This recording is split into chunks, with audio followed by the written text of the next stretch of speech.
Shalom, c'est votre frère de Chamon Aïkonle Champ-E de Lumière. Le Seigneur me donne de communiquer ce matin la parole que nous pouvons lire dans le livre de Luc. Luc au chapitre 18, à partir du verset 1er au verset 8.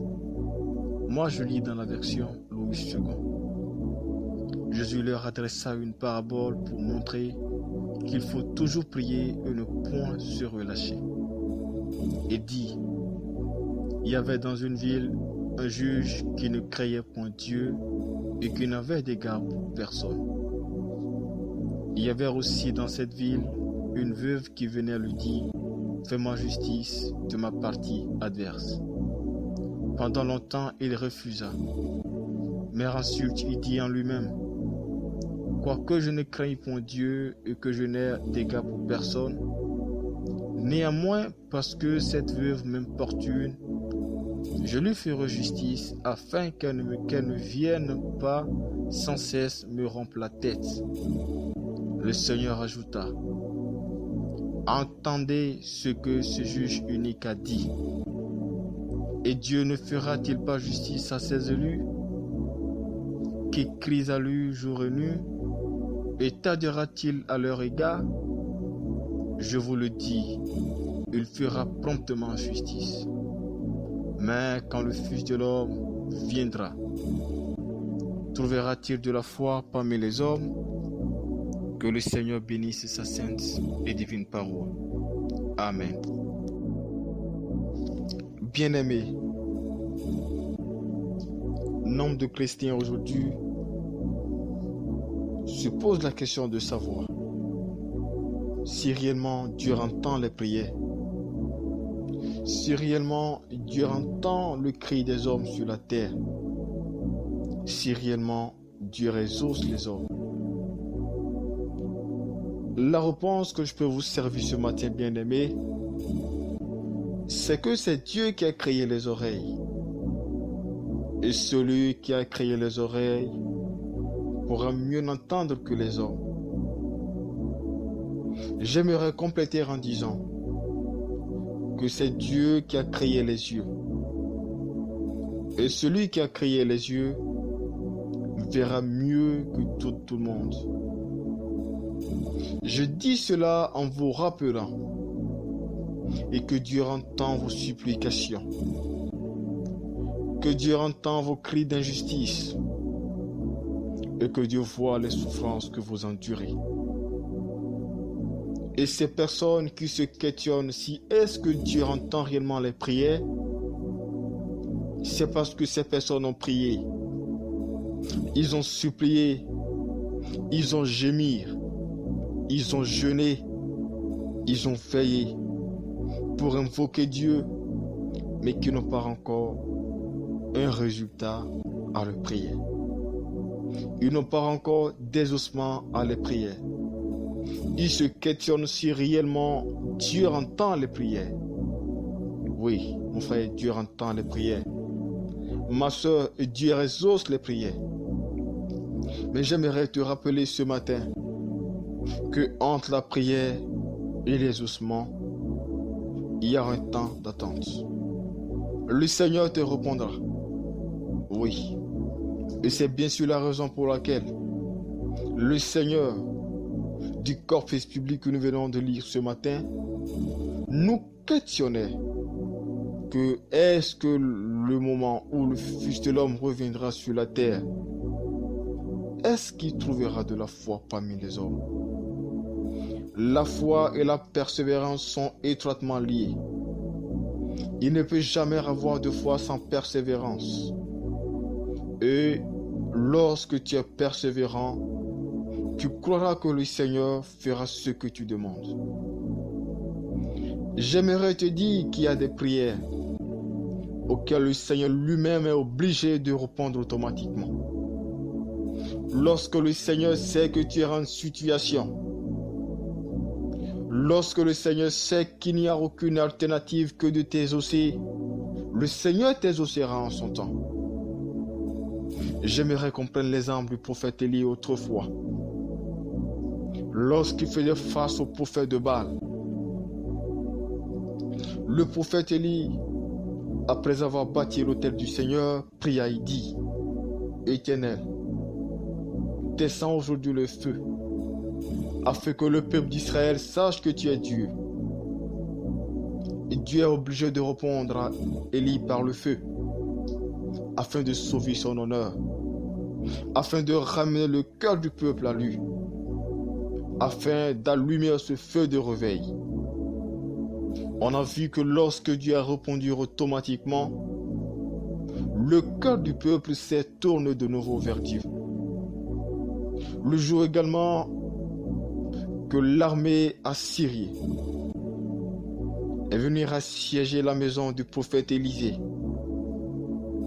Élisée n'avait plus d'autre alternative que de prier le Seigneur de le frapper d'aveuglement.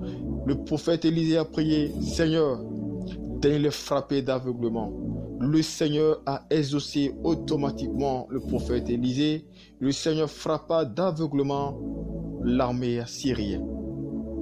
C'est pour te dire, bien-aimé, que nombre de fois tu as prié, même si aujourd'hui tu es en train de prier que le Seigneur ne t'exauce pas. Je te demande qu'au lieu de baisser la tête, de compter les bienfaits de Dieu. Un cantique dit, compte les bienfaits de Dieu, mets-les devant tes yeux. Tu verras en un torrent combien le nombre en est grand. Régulièrement, tu invoques le nom du Seigneur.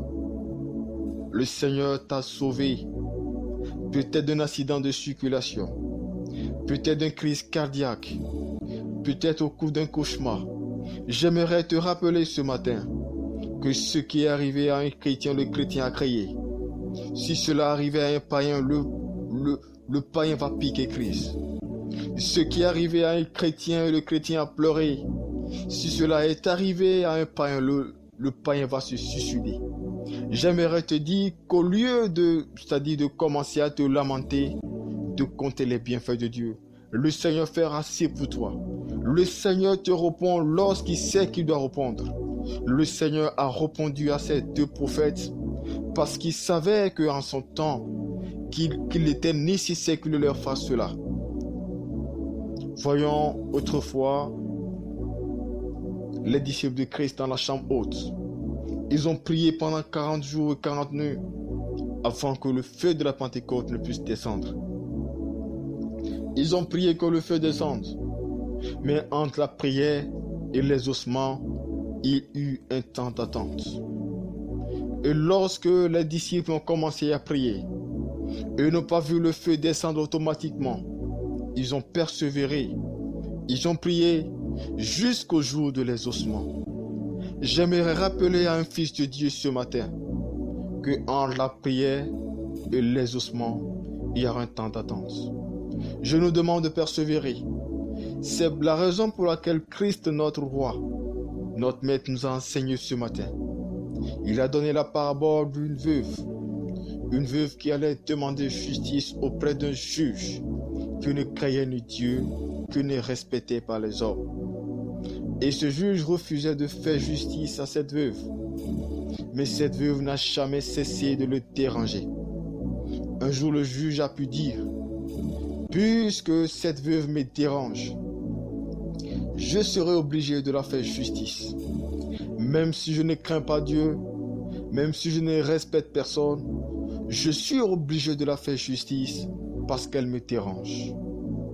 Et Christ a souligné cette réponse du juge. Et Christ dit par là que lorsque nous dérangeons le Père, lorsque nous prions sans cesse, que le Seigneur nous fera justice. Le Christ est venu nous révéler le secret du Père, le secret des ossements des prières. Et par la suite, il a posé une question, il a dit, le Fils de l'homme, lorsqu'il reviendra, est-ce qu'il trouvera de la foi parmi les hommes? Les chrétiens contemporains sont des chrétiens qui se découragent tôt. Lorsque le chrétien contemporain prie pendant une semaine pour un sujet donné et n'a pas d'exaucement, il se décourage. J'aimerais te dire que la foi et la persévérance font étroitement. Lorsque la persévérance abandonne la foi ne peut que mourir. Et lorsque la foi délaisse la persévérance, le chrétien n'ira pas loin. J'aimerais te dire, bien-aimé, que le Christ a posé cette question parce qu'il sait que les chrétiens de ce temps ne seront plus efficaces, ne seront plus persévérants. J'aimerais te dire de persévérer. J'aimerais te dire de persévérer. C'est celui qui persévère dans la prière. C'est lui qui sera exaucé. Aujourd'hui, bien-aimé, si c'est le malin, si c'est les esprits impurs, si c'est les esprits démoniaques qui te poursuivent, et tu es en train de combattre, ne cesse pas de te combattre. J'aimerais te dire qu'il se fatigue aussi. J'aimerais te dire que tel que tu te décourages, il se décourage aussi. Mais j'aimerais te dire que c'est celui-là qui ira jusqu'au bout qu'on appellera vainqueur. La parole de Dieu nous dit que la fin de toute chose vaut que son commencement. Si tu as combattu jusqu'au bout, mon frère, je te dis que tu vaincras. Car la parole de Dieu nous dit que nous sommes plus que vainqueurs. Avant d'engager un combat, l'assurance que nous avons, nous savons que nous sommes plus que vainqueurs. Mais ce qui nous reste, c'est la persévérance. Qui est en train de prier ce matin pour un sujet donné et qui n'est pas encore exaucé? Peut-être le temps n'est pas encore là. Peut-être le Seigneur est en train de préparer ce que tu le demandes. Mais si tu te décourages, tu perdras cela. Mais si tu persévères, bien-aimé, je dis que tu auras ce que tu demandes à Dieu.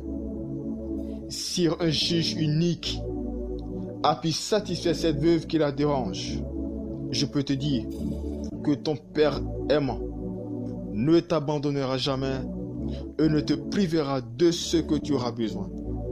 L'apôtre Paul a compris cela.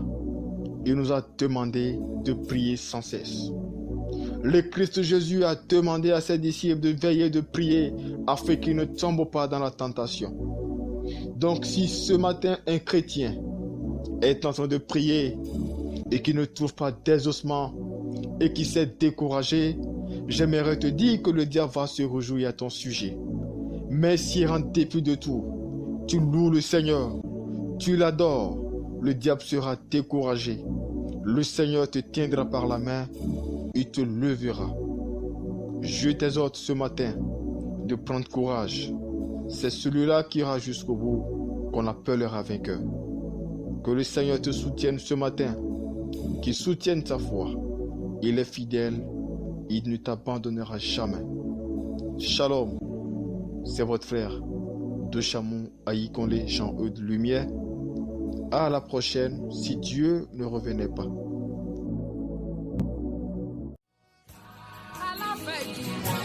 Aláfẹ́tán ẹni tó pọ̀ nípa àtàgbára tí ò fi pa ẹ̀ ṣe tí ò fagbára ẹ̀ ṣe tó ń fẹ́